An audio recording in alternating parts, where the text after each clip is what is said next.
Muchísimas gracias, muchas gracias a la organización, a Incuna, a Miguel Ángel Álvarez Areces, a todos los compañeros que hoy están con muchísima paciencia.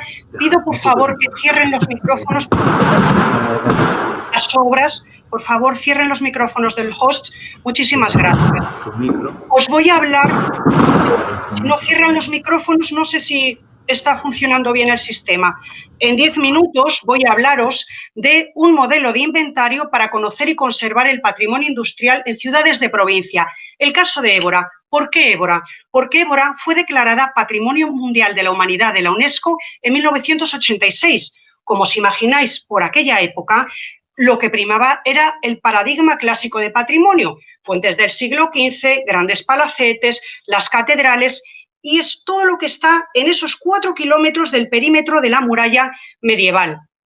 Pero atención, hay muchísimas cosas del área industrial que están en ese lugar. ¿Qué pasa? Que el inventario artístico de la ciudad es clásico, se corresponde, como digo, con ese patrón. Tenemos el inventario artístico de Portugal del distrito de Évora, realizado por Tulio Espanca, donde la máxima mención que se hace a un elemento industrial es a una de las esculturas del siglo XIX, y porque yo sé que fue de una fundición, pero si no, solo son referencias mínimas e indirectas. Cuando queremos encontrarnos con inventarios, entre comillas, o con el patrimonio industrial de Évora, ¿dónde vamos? Tenemos que hacer prospección extensiva por toda la ciudad y alrededores, o ir a los archivos, al registro industrial y equivalentes. Y ahí encontramos información muy dispersa que nos va hablando de estos núcleos que luego podemos reconocer, pero hay muchos que se reconocen y se ven a simple vista. O sea, las artes clásicas, las ramas clásicas impiden ver el bosque del área industrial. Hay muchísimos elementos del área industrial que yo he ido recogiendo a lo largo del tiempo, objetos muebles, bienes inmuebles, y que se puede localizar incluso por la toponimia. Atención, este es el puente de Ferro. ¿Cómo se llama ese lugar? El puente de Hierro.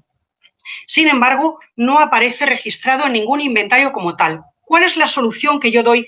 He cambiado el orden del PowerPoint para ir más rápido y poder acabar antes. He suprimido muchas cosas también. ¿Cuál es la solución que yo doy? Hacer un inventario en el que tenga elementos código, elementos clave, que sea el elemento principal, como en este caso los aerolian, los molinos de viento, destacados por su elemento, por el aspecto cualitativo. En este caso, uno que tiene una gran calidad artística, que está en Évora. Y después, que se vayan registrando el resto de molinos equivalentes, con lo cual ya tendríamos el registro cuantitativo, o sea, comenzar el inventario por el aspecto cualitativo y después, con el modelo que yo quisiera que llegase a todos los ciudadanos, la gente fuese identificando y reconociendo esos lugares. Entonces, para ello habría que inventariar estructuras tipológicas base de Évora con georreferencia. Atención, tenemos hasta chimeneas dentro de la muralla. Como sabéis, es el elemento que más se conserva por su simbolismo y una serie de cuestiones, pero esta concretamente está en un lugar privado. No aparece ni en Google Earth. Y sí que tenemos otra serie de elementos, pero está dentro de las murallas y nunca se ha registrado. Mientras también tenemos elementos que están a simple vista, como las fuentes, los anuncios de los adobes y otras cosas, y también molinos de 1862 en que convivía esa industria tradicional con la modernización. Atención, que yo en las fotos que he puesto, que he seleccionado para este PowerPoint de mis prospecciones de Évora, soy tendenciosa y cojo sobre todo destaco elementos del siglo XIX, pero también hay muchos del siglo XX. Fábricas abandonadas, cerradas para su uso, pero abiertas. Hay muchas en las cuales se puede entrar. Afortunadamente creo que no se han dado al vandalismo. Pero todo este tipo de estructuras industriales nos permitiría reconocer el paisaje industrial de Évora, que está completamente olvidado en ese sentido. Entonces, mi objetivo es rehacer el mapa del patrimonio de Évora, proponiendo nuevas rutas para conocer otros pasados y conseguir que sea identificado y revalorizado el patrimonio industrial por la ciudadanía y atención por la academia.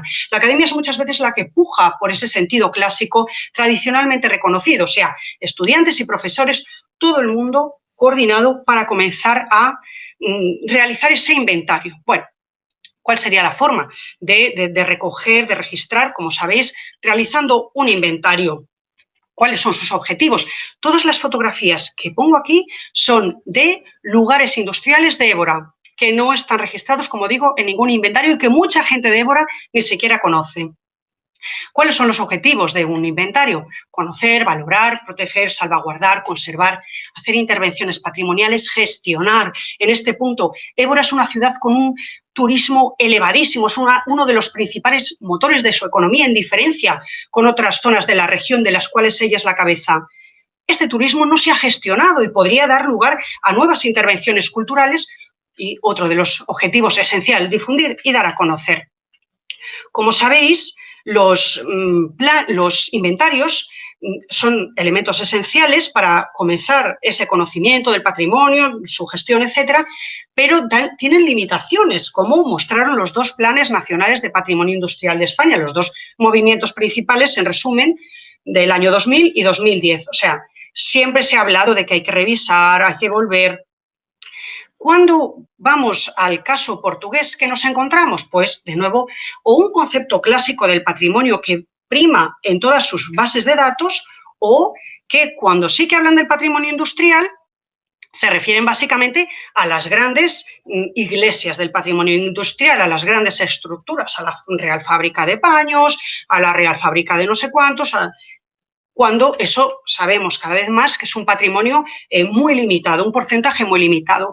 Tenemos casos de investigadoras que han intentado hacer inventarios del patrimonio, como es el de Joana Santos.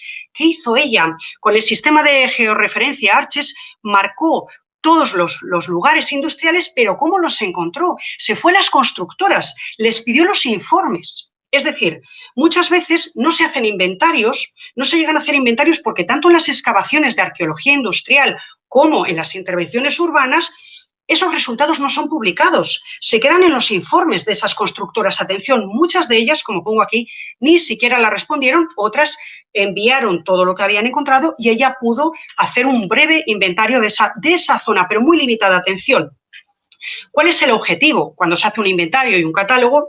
No voy a entrar en las definiciones, pero en resumen, pues concretarlo en bases de datos públicos. Eso sería lo ideal, ¿no? Como tenemos en España algunas del patrimonio cultural, las de Ceres. En Ceres encontramos muchísimos bienes muebles del área industrial. Mientras, en Portugal, en el caso, digamos, en resumen, Matriz es aquella base de datos en la que encontramos bienes muebles, inmuebles y también inmateriales. La área industrial, un porcentaje mínimo de representación. Y entonces yo sugeriría, quisiera hacer a través de georreferencias inventarios mínimos base como Object ID. Usar sistemas de referencia universales como es el intento del Object ID o Iconclast, que es muy complicado, pero cuando lo intentamos aplicar al patrimonio industrial vemos que no se corresponde, que está creado para ese patrimonio clásico. Tal vez habrá que crear unas nuevas terminologías. Cuando vemos diferentes manuales de registro de los bienes culturales, como el de Lina Nagel Vega principalmente, siempre remiten al tema de que los inventarios están hechos desde la persona, que desde los objetos y colecciones. No habrá que hacer uno universal que sirva para todos, no solo para el plan español o para Évora no habrá que hacer uno que realmente se consiga, que llegue con nuevas terminologías, que consigan identificar todo. Es decir, cuando vamos a las normas de inventario de Portugal, la encargada de ciencia y técnica, que es la más parecida a nuestro campo del área industrial, porque ahí hay elementos del área industrial, pues van a los elementos principales, que podríamos decir que son los reconocidos en Object ID, pero se quedan completamente cojos en encontrar el patrimonio industrial, en inventariarlo. Para eso hay una solución que es el Kit 03. Si ponéis Kit 03 en Internet, lo encontráis, del patrimonio industrial, según el cual los usuarios irían registrando este tipo de inventario industrial. Pero es muy complicado y, a mi juicio, salvo que haya cambiado, no reconoce la fuente. Cuando yo he trabajado en metadatos para pares, es esencial reconocer al autor, es esencial reconocer a los revisores, por muchos motivos que no vamos a comentar aquí a la hora de realizar un inventario. Y, en resumen, para acabar, el resultado de mi trabajo de levantamiento de objetos, cruzarlo con lo que encontramos en los archivos, sería, y a través de un mapa de georreferencia tipo ARCHES, construir un nuevo mapa. Es decir, que la gente que viene a ver todos estos elementos que vemos en este mapa de Évora, que son los clásicos, empiece a ver que entre esos lugares hay chimeneas, hay estructuras industriales, hay fuentes, hay lugares, hay muchos objetos de fundición, hay molinos que tenían su sede en Évora e incluso que se reconstruyan aquellos lugares invisibles que han sido demolidos, como una chimenea de 1780 que estaba en el camino al convento de Santo Domingo. ¿Esto qué va a suponer? Nuevas salidas para el patrimonio industrial. Muchísimas gracias. Espero vuestros comentarios.